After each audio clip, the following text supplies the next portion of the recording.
Hello મિત્રો, તો આજનો વિડીયો ખાસ એટલા માટે બનાવેલો છે કે હાલમાં એક ગીતનો કારણે બે કલાકારો વચ્ચે ફૂલ ઝઘડો થયો છે અને એ કોલ રેકોર્ડિંગ પણ એક કલાકારે વાયરલ કર્યું છે. તો એ કલાકારનું નામ છે સિંગર ખીમરાજ ડુંગાસિયા. એ ચેનલ ઉપરથી તેમને અપલોડ કર્યું છે. તો એક ગીત હમણાં પહેલાં હું હોળીનું, જેનું નામ હતું હોળીનો વાગે ઢોલ.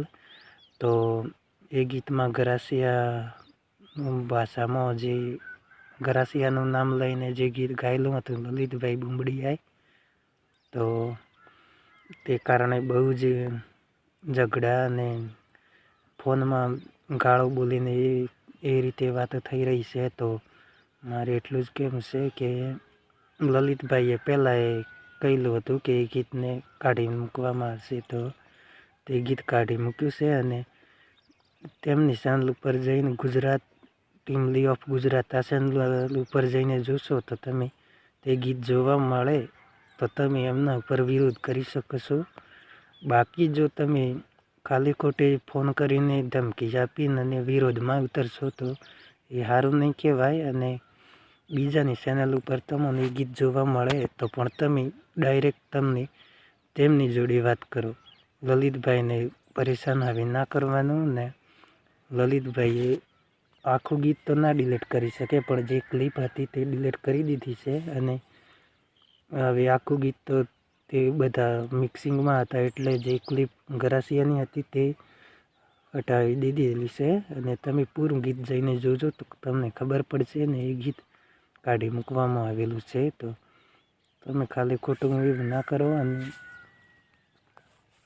એવું કરવાથી કોઈને ફાયદો નહીં થતો. ને હવે એટલું જ કેમ છે કે લલિતભાઈએ માફી બી માંગેલી છે, અને બહુ એવી રીતે ગાળો બોલીને આ ગરાસિયા સમાજ જે આદિવાસી જ ગણાય, પણ તમે અલગ રીતે તમારી રીતે તમે એવું માનો છો તો તમારું ગીત ડિલીટ કરી દેવામાં આવેલું છે. તો ખાલી ખોટું હવે વિડીયો ના બનાવવાનું, રોસ્ટિંગ પણ ના કરો.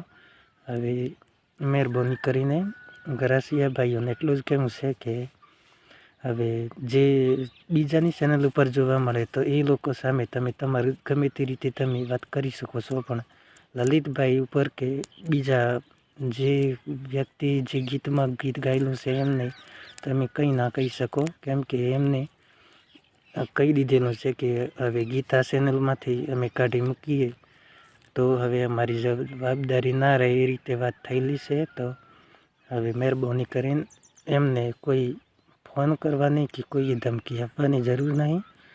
તો હવે મહેરબાની કરીને ગરાસિયા ભાઈઓ તમારે ખાલી ખોટા ગાળોવાળાને એવા વિડીયા બનાવવાનું બંધ કરી દેજો. તો એટલું જ કહેવાનું હતું. ને લલિતભાઈએ જે વાત કરેલી હતી તે આગળ જુઓ કઈ રીતે એમને માફી બી માંગેલી છે, અને ચોખવટ પણ ગીતની કરી દીધેલી છે. તો હવે આવા વિડીયો ના બનાવતા.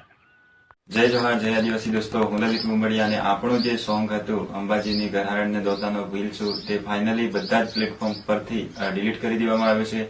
જો કોઈ પણ આ સોંગને ડાઉનલોડ કરી અને અપલોડ કરશે તેની જવાબદારી અમારી રહેશે નહીં, અને જો કોઈ પણ ભૂલથી પણ ડાઉનલોડ કરી અને અપલોડ કરશે તેને ગરાસિયા સમાજ ગમે તે કહેશે એ અમારી કોઈ જવાબદારી રહેશે નહીં. અને બીજું કે કોઈએ પણ હવે આ ટોપિક પર વિડીયો બનાવો નહીં, અને જેટલા લોકોએ અમારું નામ લઈને આ સોંગ પરથી વિડીયો બનાવ્યા છે તે ઇન્સ્ટાગ્રામ પરથી ડિલીટ કરી નાખજો. અને બીજી વાત કે ગરાસિયા સમાજના સિંગરો ખાસ ધ્યાન રાખજો કે કોઈ ભીલ શબ્દનો ઉપયોગ કરી અને સોંગ ના ગાવો, કેમ કે આગળના સમયની અંદર અમે પણ તમારી જેમ વિરોધ ઉઠાવી અને ઉભા થશું તો ખાલી ખોટો આપણા વચ્ચે ઝઘડો થાય એવું ના કરશો. અને અમે પણ આગળના જે સોંગ આવે તેમાં ધ્યાન રાખજો કે અમે પણ ના વાપરીએ. અને બસ કોઈ પણ વિડીયો આના પર બનાવતા નહીં, અને સોંગ બધા જ પ્લેટફોર્મ પરથી ડિલીટ થઈ ગયું છે. તો થેન્ક યુ.